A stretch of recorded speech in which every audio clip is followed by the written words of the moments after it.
Hi, my name is Andrea with Foodamentary Adventures in Food. In my household, there's me, my husband, and our adorable 3-year-old little boy. On our channel, you'll find simple and tasty recipes using everyday ingredients. So for dinner tonight, we are trying out this Cajun etouffee base from Louisiana. I have this in my pantry.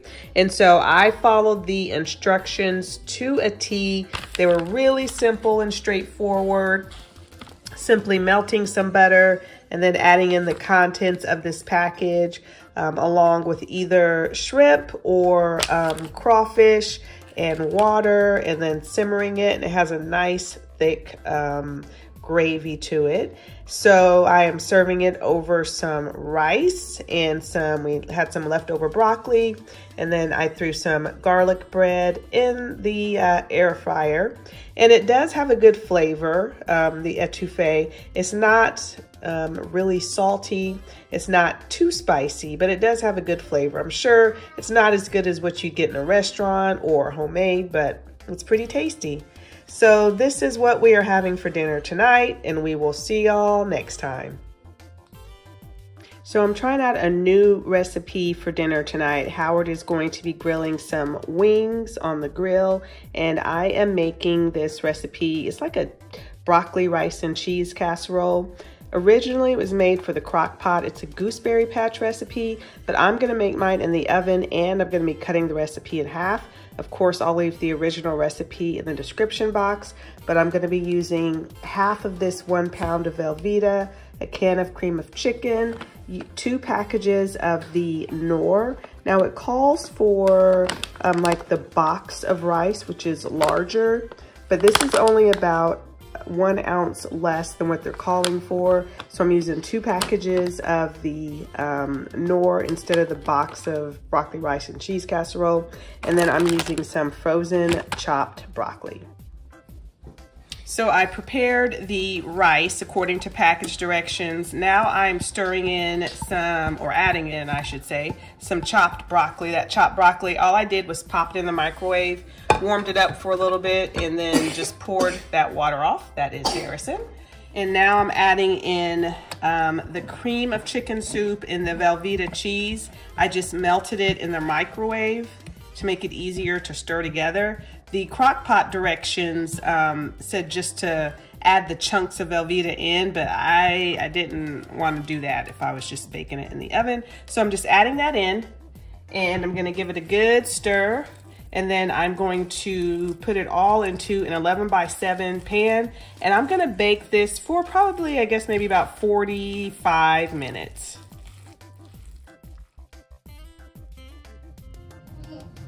Okay, so here is dinner. Here are the wings. I actually got these wings, I don't know, maybe a month or so ago. I got them from Tom Thumb. They were on clearance. I got 9 of these full-size wings that were marinated with a citrus seasoning for $3.50. So that is what Howard grilled today. The broccoli, rice, and cheese casserole, and it is that's Harrison, of course. Broccoli, rice, and cheese casserole. It is very cheesy, but it is good.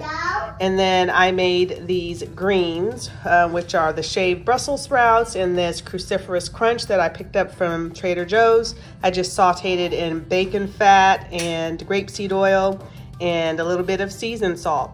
So this is what we are having for dinner tonight, and we will see y'all next time. So I'm trying out a new recipe tonight for taco pot pie. In my skillet, I browned 1 pound of ground beef along with some onion. You just saw me sprinkle in some taco seasoning, and now I'm adding in some salsa. And as always, I'll make sure to leave the recipe in the description box. I will say that the original recipe called for 1/4 cup of salsa, and I didn't feel like that was enough, so I did just add in 1/2 cup. Okay, so now what I did was take a refrigerated pie crust, just half of it, and in it I just spread this can of refried beans. And make sure you drain your beans because mine had a lot of water, so I just drained those beans over the sink. And now I'm adding half of this 8-ounce bag of 4-cheese Mexican blend.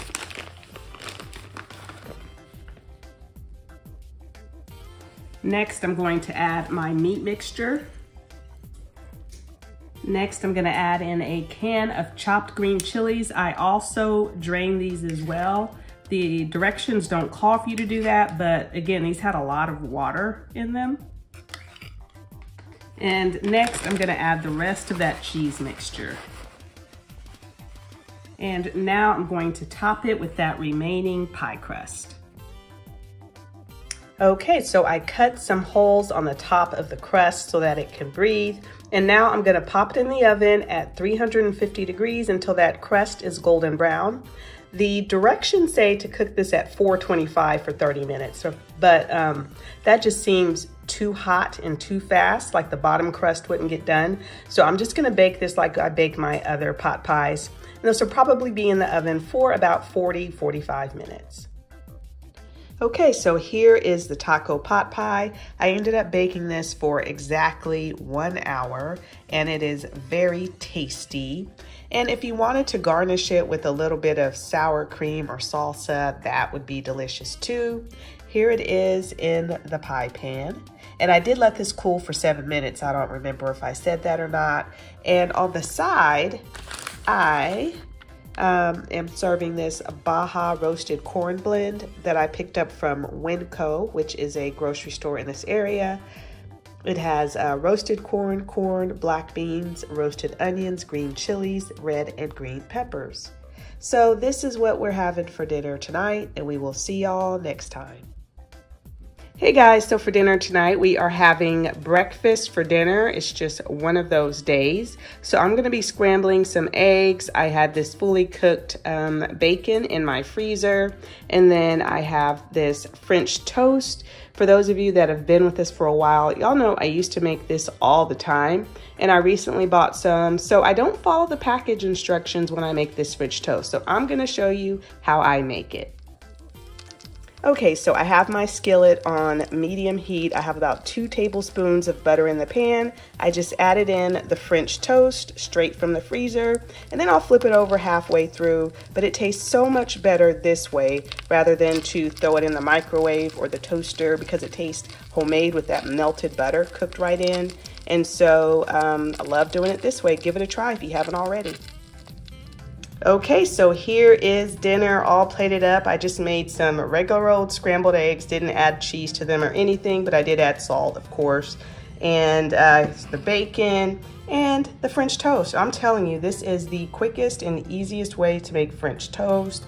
It is so good, tastes like homemade, serving it with some maple syrup. So this is what we are having for dinner tonight, and we will see y'all next time. Hey guys, so we are taking a break from dinner tonight and we ordered a family feast from Payway. So in the family feast, we got the small one that serves 3 people. You get 3 entrees, an appetizer, and a dessert. So, okay, so we've got Mongolian beef right here. And you get to select whether you want white rice or brown rice. So that's Mongolian beef with white rice. And then I think this is firecracker chicken with brown rice. And then this is bourbon chicken with brown rice. Here is the dessert in the middle. I think they're called Thai donuts. I think that's what they're called. And then for the appetizer, you can choose dumplings or I can't remember the other options, but we got lettuce wraps. So here's the lettuce, there's a little sauce, and then this is the chicken that goes in the lettuce wraps. And then I wanted some egg rolls, so there are 2 chicken egg rolls. They were not part of the platter. So this is what we are having for dinner tonight. Of course, we're gonna have a bunch of leftovers. But this is what we're having for dinner tonight, and we will see y'all next time.